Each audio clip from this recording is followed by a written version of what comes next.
Hi everyone, and welcome to Upregulate, the channel where we explore everything stem cells, gene therapies, and the future of advanced treatments. What if we could genetically enhance our own bodies past the current physical frontier?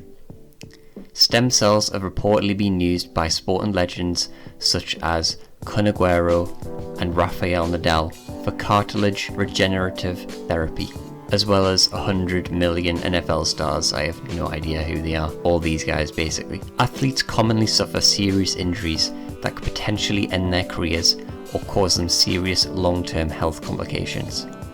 Most require surgery to resolve those injuries.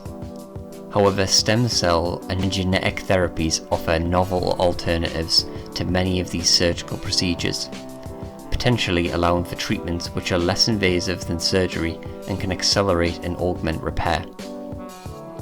More athletes are turning to these treatments to speed up recovery time, and access to these experimental therapies are continuing to increase as technology and research progress. But what is the possibility of current technology allowing athletes to adopt gene therapy methods, improving their performance and representing the next level of physical performance? As more athletes begin to explore regenerative treatments, they could potentially begin to play a growing role in the future of sports enhancement, and also open avenues for new doping methods, potentially allowing some athletes to gain an unrivaled advantage.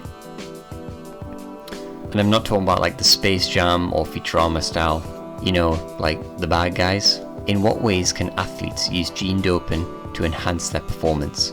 And how do we identify those who alter their genetic makeup?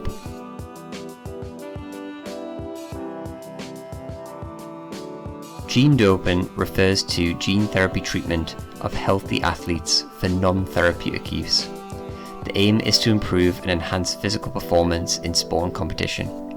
As knowledge of gene therapies is still in its infancy, little is known about the potential for dangerous or even fatal outcomes of gene doping. Viral vectors are considered the most effective means of gene transfer to modify a specific cell type or tissue, and can be manipulated to express therapeutic genes.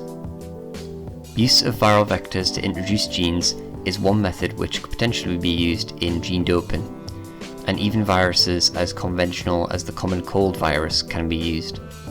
An uncountable number of gene therapy trials are being developed worldwide, allowing for many different genes to be targeted for the aim of enhancement. Prime examples being most prominently known by conventional blood doping EPO genes. They can be targeted to boost the hematopoietic system, therefore allowing increases in cellular oxygen delivery. This is currently targeted by GATA2 inhibitor gene therapy drugs. Endorphin gene targets allowing for increase of pain tolerance, currently already targeted by gene therapy proopiomelanocortin, proopiomelanocortin.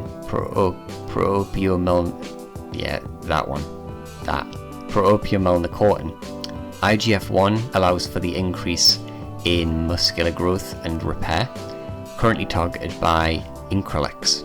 Targeting these genes to act above their average level will likely cause adverse effects that will last a lifetime.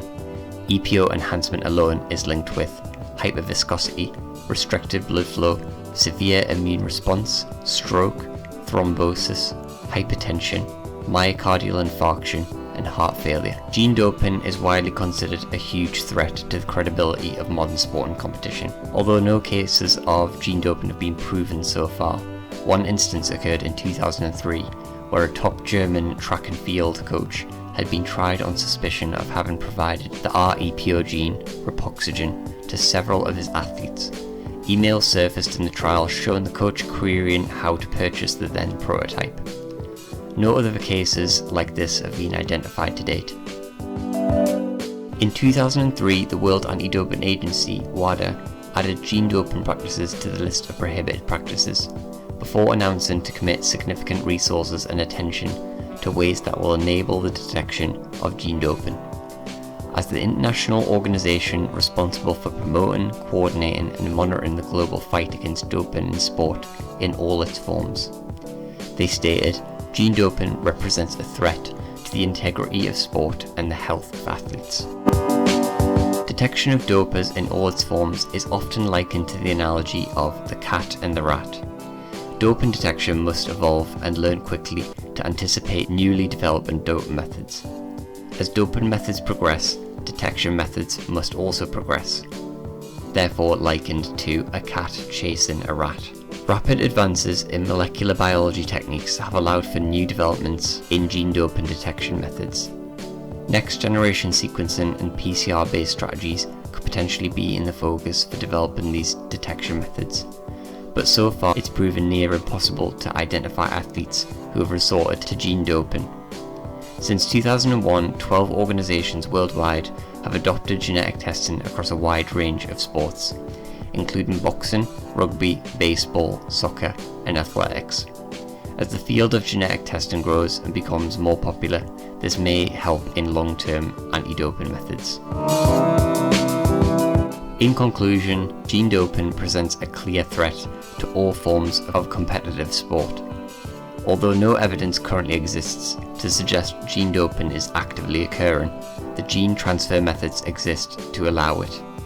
The current scope to prevent these practices is to introduce doping tests, education and surveillance methods to communicate to athletes that gene doping will not be tolerated. Thanks for listening today. I used 4 review papers on gene doping in sports, amongst additional online sources. I'll leave these in the bio below. Thanks for watching and tune in for the next video.